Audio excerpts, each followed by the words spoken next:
kampung ini ada sekolah. Kalaupun ada sekolah paling 2 kilo. Kalaupun anak-anak sini mau sekolah ke sana, mereka harus bawa bangku meja karena tidak tertampung juga di SD. Nah, ini yang menyebabkan kami berpikir bahwa di sini harus ada sekolah.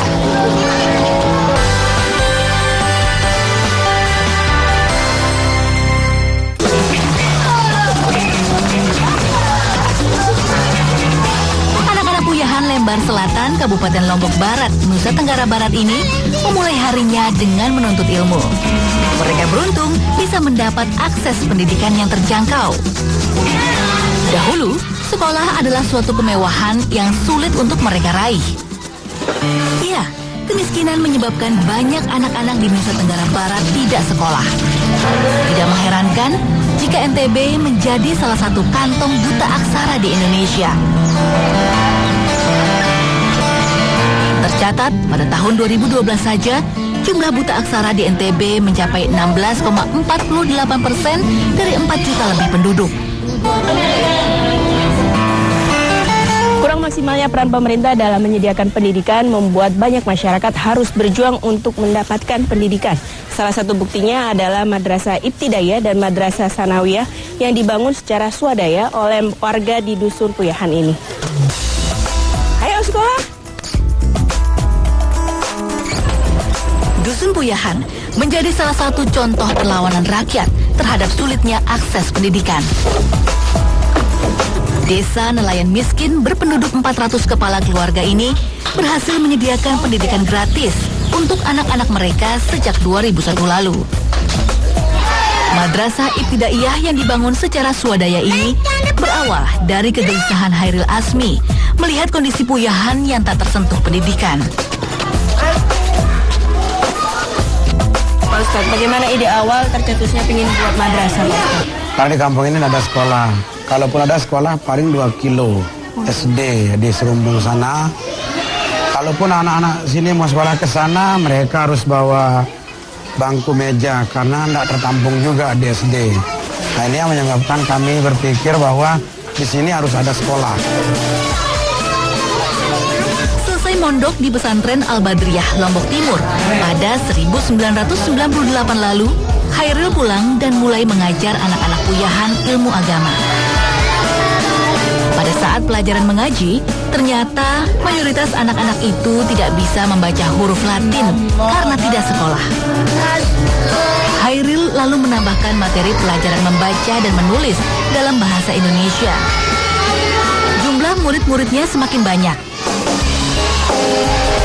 Hairil lalu memindahkan kegiatan belajar mengajarnya ke masjid. Sayangnya, tindakan Hairil itu tidak mendapat respon yang baik dari sekelilingnya. Tidak itu makan gaya wardang ke anaknya enggak gue kena kita sembahyang dong, mau pindah bang ngajar deh. Oh ya, saya minta maaf ya, namanya juga anak-anak, tapi ya anak saya bawa ke rumah lagi anak-anak. Terima kasih. Sedih rasanya melihat anak-anak didiknya belajar dengan segala keterbatasan. Boleh. Hairil lalu tergerak untuk membangun sekolah yang layak bagi mereka. Dulu sebelum ada bangunan ini, mengajarnya di mana, Pak Ustadz? Di rumah dulu, pindah ke masjid. Di masjid tidak lama karena tidak diizinkan pindah ke musola. Jadi kami bolak-balik dari rumah masjid musola. Di musola juga diusir karena ribut katanya, anak juga kotor. Ya akhirnya balik lagi ke rumah yang sempit itu. Membangun sekolah bukan perkara mudah. Apalagi untuk menghidupi keluarganya saja, Hairil sering kesusahan. Sehari-harinya, Hairil pergi melaut mencari ikan. Jika kondisi laut tidak mendukung, ia hanya bergantung pada hasil tangkapan mujair di rawa-rawa sekitar dusunnya. Hasilnya tidak tentu. Kadang ia dan istrinya Saptini hanya bisa mendapat 2 kilo mujair saja.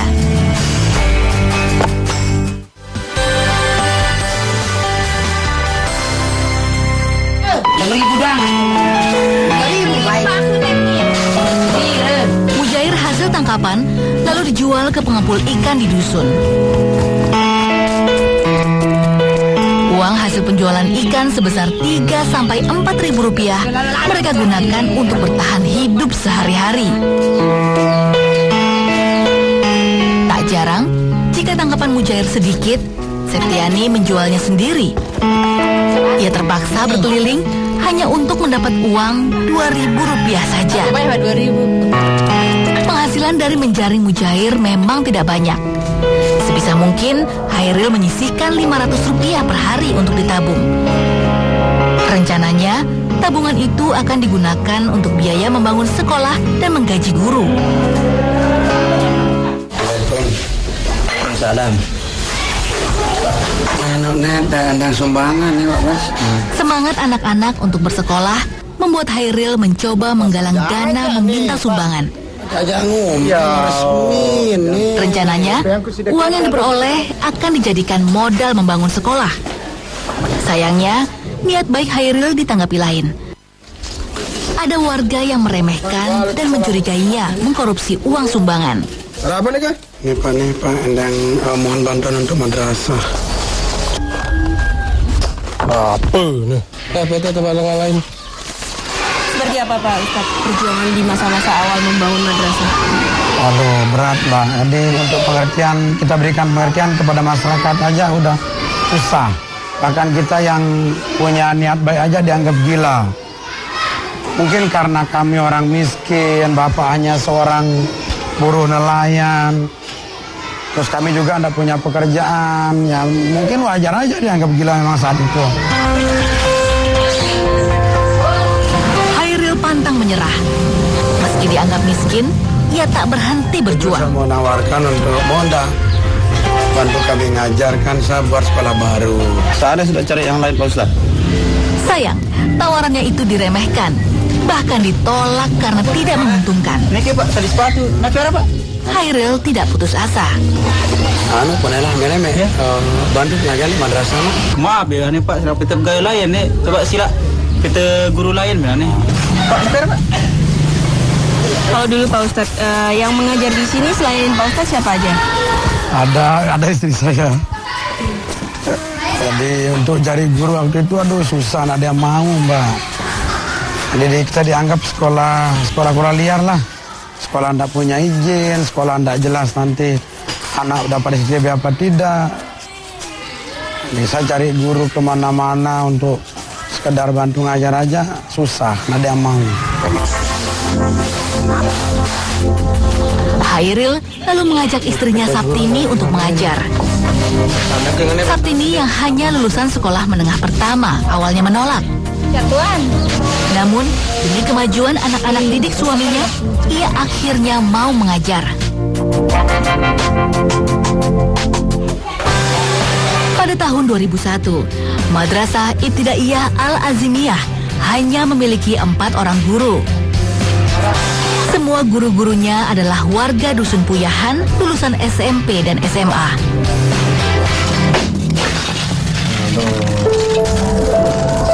Para guru digaji Hairil dari uang tabungannya.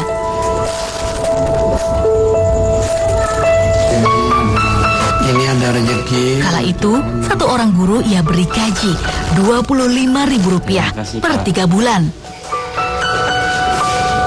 Gaji yang sangat kecil itu sebenarnya tak cukup untuk para guru. Niat yang tulus ikhlas untuk mencerdaskan anak-anak Puyahan menjadi dasar pengabdian mereka.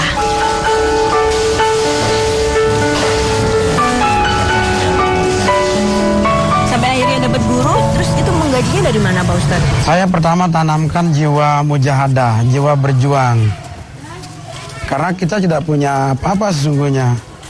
Walau akhirnya kami juga bisa memberikan sekedar untuk harga apalah air 25.000 per 3 bulan. Kegigihan Hairil menyediakan pendidikan bagi anak-anak membuat seorang warga bersimpati. Warga tersebut menghibahkan tanah rawa miliknya untuk dibangun sekolah. Secara gotong royong, tanah rawa seluas 2.150 meter persegi itu ditimbun tanah sedikit demi sedikit. Berbekal peralatan seadanya, Hairil dan warga Puyahan terus bekerja.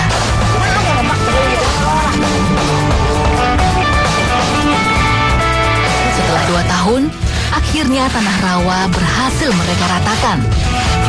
Harapan membangun sekolah semakin dekat.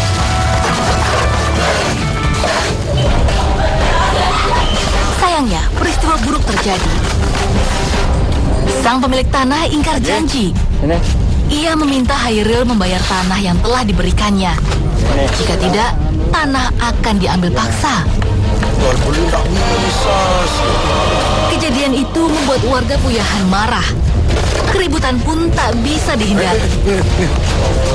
Demi mencegah terjadinya konflik lebih jauh, Hairil mengalah. Ia meninggalkan tanah yang telah diratakannya itu. Dua pondasi ruang kelas yang sudah susah payah dibangun akhirnya terbengkalai.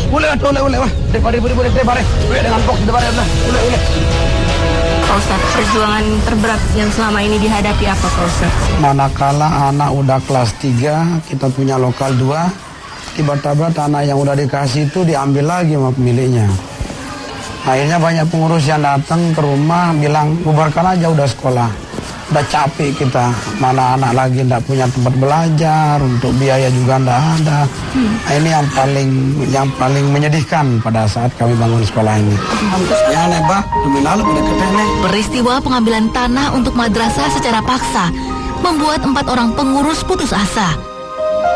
Mereka menyatakan berhenti. Lagu ingat, kamu madrasah dibubar sama nanu setan, iblis. Beratnya perjuangan dan anggapan miring tetangga membuat ibu Hairil tak tega. Ia meminta Hairil untuk berhenti memperjuangkan berdirinya sekolah.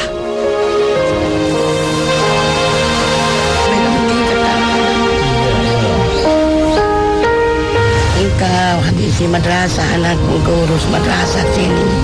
Kita lakarnya baik. Ia terus meyakinkan ibunya untuk tetap berjuang demi pendidikan dan masa depan anak-anak Puyahan. Hairil yakin Tuhan pasti memberinya jalan kemudahan. Apa yang Bapak lakukan? Kami yakinkan diri aja bahwa sekolah ini tetap jalan apapun yang terjadi. Dan saat itu juga kami tidak peduli pengurus mau bubar apa tidak. Kami tetap jalan. Terus pertolongan datang seperti apa Pak? Nah, peristiwa itu sebenarnya membawa hikmah besar bagi kami. Karena sejak tanah itu diambil, kami mendapat yang lebih banyak lagi, lebih luas. Ini tempat yang kita pakai sekarang ini justru dapat kita setelah tanah itu diambil. Kesabaran Hairil akhirnya membuahkan hasil. Seorang tetangganya yang bersimpati menghibahkan tanah rawa seluas 50 are atau 5.000 meter persegi. Bantuan donatur pun terus berdatangan. Pembangunan Madrasah Al-Azimiyah pun dimulai secara gotong royong. Anak-anak Puyahan akhirnya bisa bersekolah, merajut asa untuk masa depan yang penuh harapan. Ada saya. Coba kamu. Rabbi gafirli wali walidayya warhamhuma kama rabbayana shaghira. Alhamdulillah ya Rabbil alamin ya.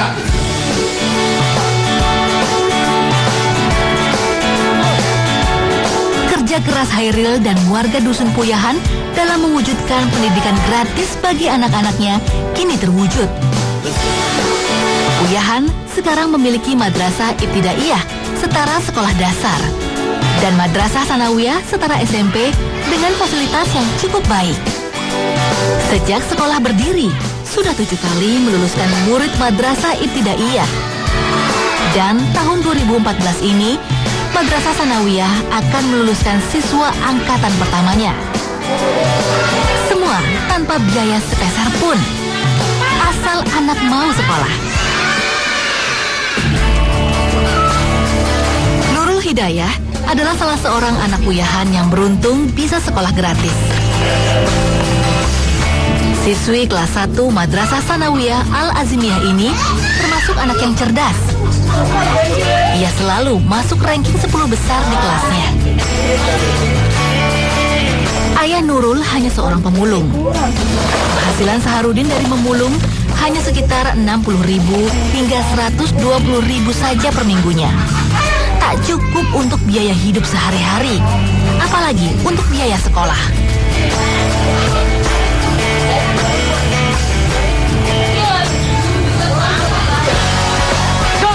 saja, berkat adanya madrasah gratis Al-Azimiyah, sekarang Nurul bisa sekolah. Tuh, kegiatan kamu selain bersekolah ini apa aja? Saya membantu orang tua dan mencari rumput, belajar kalau ada PR yang dikerjakan, membersihkan rumah. Kalau perasaan kamu Nurul gimana bisa sekolah? Senang karena cita-cita saya pengen jadi guru dan saya ingin membahagiakan orang tua supaya dapat ilmu dan pengerjaan. Nurul ingin terus sekolah. Nurul tak mau mengikuti jejak kakaknya yang menikah di usia muda. Nurul yakin, jika belajar dengan sungguh-sungguh, impiannya untuk menjadi guru pasti akan terwujud. Karena ilmu setiap hari akan bertambah banyak. Nurul, gimana pendapatmu tentang adanya sekolah buatan Pak Khairil? Saya bersyukur telah ada sekolah gratis, dapat dikasih baju, pulpen, kerudung, sepatu, buku, tas, lain-lainnya peralatan sekolah itu. Tapi kalau seandainya nggak ada sekolah seperti sekolahan Pak Khairil, kamu gimana? Ya nganggur karena bapak kerjanya cuma pemulung aja, tidak ada biaya juga, tidak ada teman, tidak dapat ilmu untuk meraih cita-cita saya kalau tidak ada sekolah gratis. Pendidikan adalah jalan untuk merubah kehidupan bagi anak-anak miskin seperti Nurul. Pendidikan membuka berbagai peluang untuk kehidupan yang lebih baik.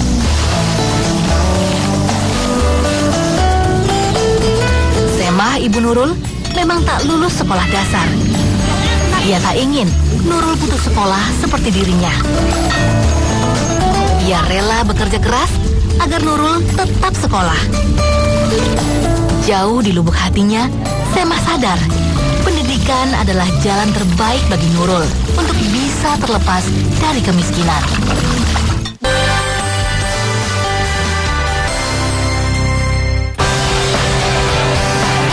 Sejak beberapa tahun terakhir, Madrasah Ibtidaiyah dan Sanawiyah milik Khairil mendapat bantuan dana operasional sekolah.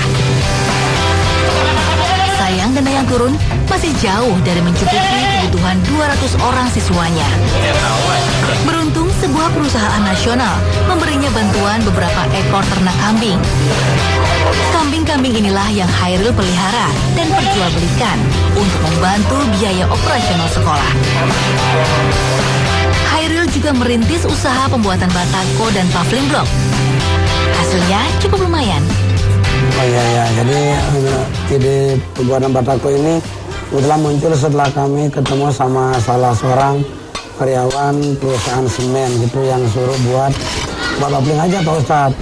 Oh iya, dan langsung coba. Nah, alhamdulillah hasilnya ini bisa untuk kita bantu-bantu sekolah. Khairil menjual batako buatannya seharga Rp50.000 per meter. Para pemesan batako dan paving bloknya tak hanya dari wilayah Puyahan saja, bahkan juga dari kota Mataram. Alhamdulillah bersih mungkin kita bisa produksi 1-2 juta sebulan. Bersih itu. Untuk pembiayaan ATK sama operasional sekolah. Nah itu untuk ATK misalnya kan alat-alat tulis. Untuk operasional misalnya untuk guru rapat. Untuk kadang-kadang juga untuk honor guru-guru juga kalau ada sisa dari ATK. Khairil akan terus berjuang. Ia berencana untuk bisa membangun madrasah aliyah yang setara SMA dan juga perguruan tinggi di Dusun Puyahan. Setelah berhasil mendirikan Madrasah Ibtidaiyah Sanawiyah, itu gimana perasaannya Pak Ustadz? Alhamdulillah kita bersyukur pada Yang Maha Kuasa di sekolah yang dulu saya impikan untuk masyarakat Kampung Layan ini terwujud. Pokoknya Allah Subhanahu wa Ta'ala wujudkan mimpi yang kata mereka dulu gila. Yang mimpi hanya mimpi, tapi ternyata mimpi berubah menjadi sebuah kenyataan. Alhamdulillah sekali. Khairil yakin, jika anak-anak Puyahan mendapat pendidikan yang cukup, mereka akan terbebas dari kebodohan dan kemiskinan.